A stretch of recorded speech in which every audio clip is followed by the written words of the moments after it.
Yo, it's Bobby, and let's do this one last time.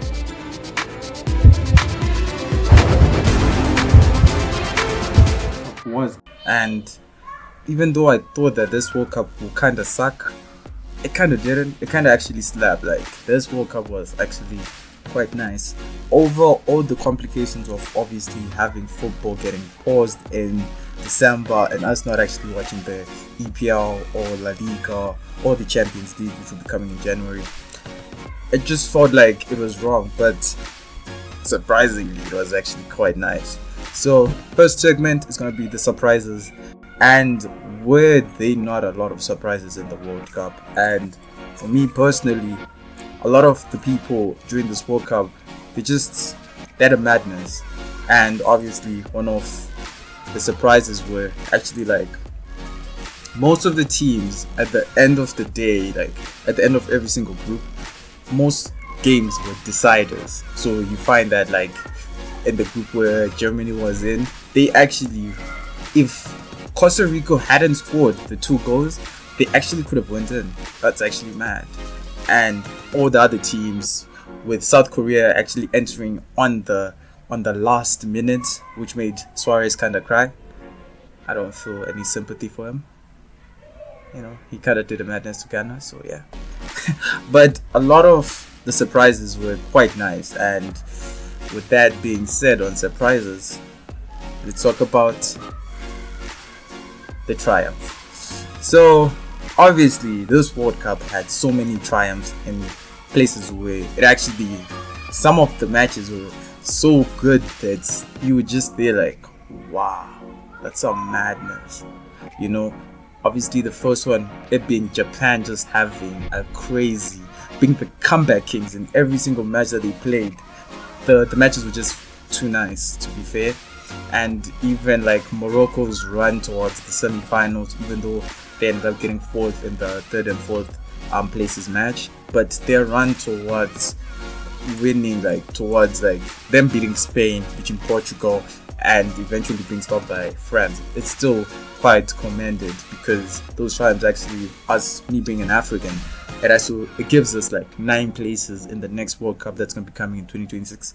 So that's quite nice, just that mindset and idea of knowing that those are quite nice. And obviously another triumph is obviously Messi finally winning his billion finally winning his World Cup, his dream. So yeah, I'll further talk about that a lot in the winners, but it was quite nice to see obviously that happening and a lot of the triumphs. And the next part, this World Cup had so much pain in terms of the cries. Well, the one that I can, that touches me the most is obviously Brazil winning the World Cup. But obviously, Manu not having a great World Cup in terms of Germany not going so far in that his last World Cup. Lewandowski not really having a madness, not being a dark horse. Denmark, which everyone thought would be a dark horse, absolutely doing F4. And the biggest one, and which is quite a shame, is Ronaldo just not coming into, just not having his best last World Cup. And it's quite sad. You'd actually say this is kind of like the segment for losers in it. It wasn't the best World Cup for the outgoing players, and that's just how it is with World Cups. Yeah, so yeah, let's talk about the breakout stars. Now, obviously, in every single World Cup, you get players that are going to come out and that are going to probably dominate football that you see in the World Cup. Some of them, a lot of people actually know them, but then some people actually don't know. Like my dad, he watched the World Cup with me, but then he knew no one. So him actually saying, "Oh, that kid Bellingham, he's got something on him," is quite nice, because he probably doesn't have much interest in football and following all the players. But then it's quite nice just knowing that he could actually see upcoming talent that's going to do bits in the future. And like I said, Jude Bellingham had a crazy great World Cup, especially like the first match that they played against Iran. He was just absolutely running that game, and he's obviously, you just know at this point he's going to be sold for 150 million pounds. Like, that's just a fact at this point. And yeah, obviously Enzo Fernandez winning the Young Player of the Tournament. He was just electric, controlling the games, allowing Flo to play, even though he missed a penalty against the Netherlands. But then that just added the climax to the game, which was kind of nice. But then he had like a crazy great World Cup. Obviously, Livakovic.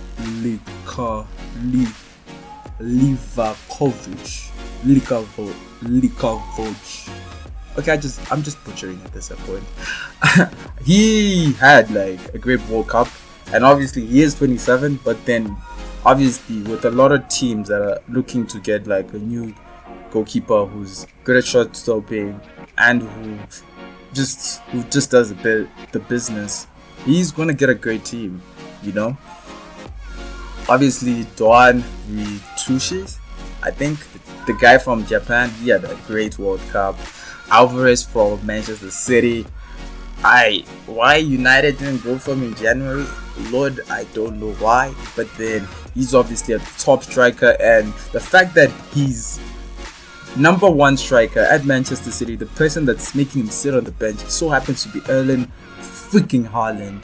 It's just a madness, to be fair. But then he's just such a great talent, and obviously Pep Guardiola is going to have fun using him to dominate football, to dominate the EPL, to dominate Champions League.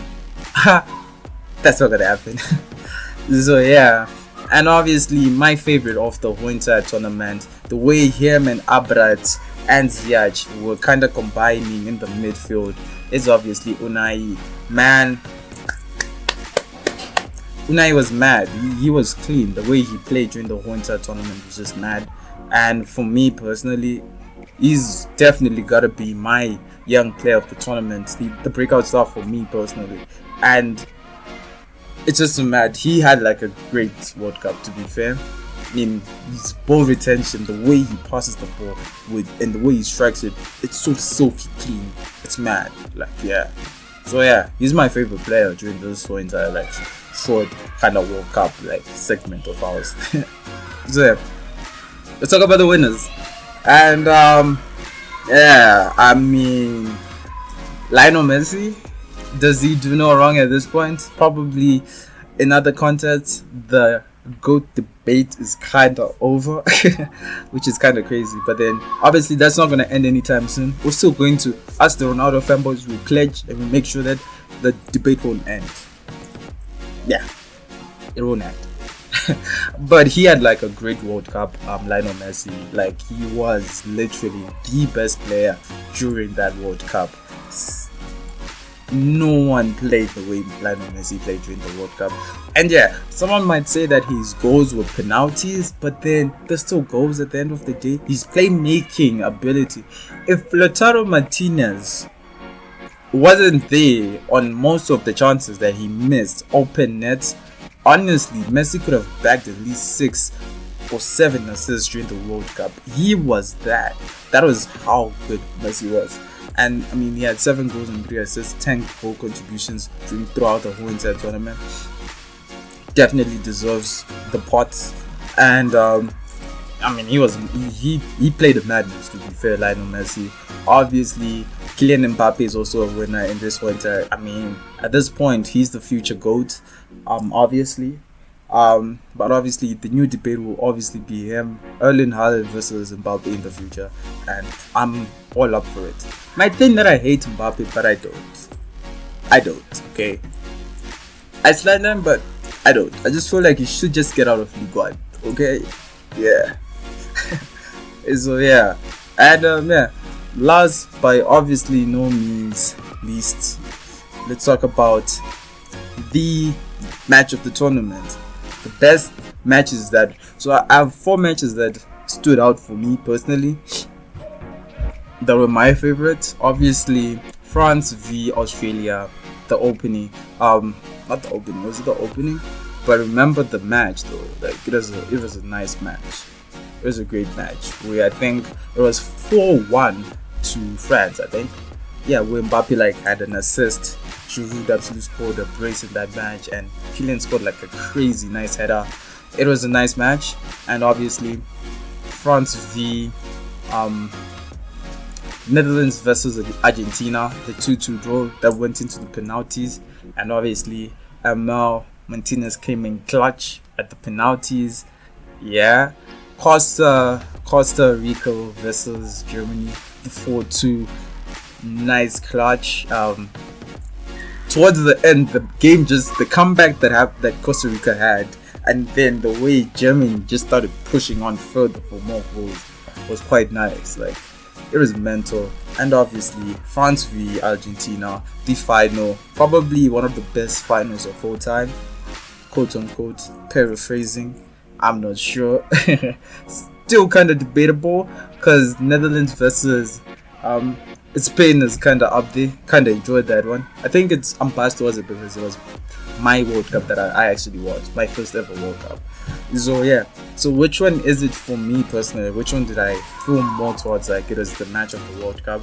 I would definitely say Netherlands versus Argentina, because I wanted Messi to lose that match, and the way it was going, whereby Argentina had won the match at this point. They put that lanky Owen inside, and man, that guy and De Jong just started dominating it. They started playing it up and up and up and up, and they got their goals. And the penalties, when it came down to it, Emil Martinez is a madman. He should be one of the most hated individuals on earth. Literally the best goalkeeper for me during that World Cup.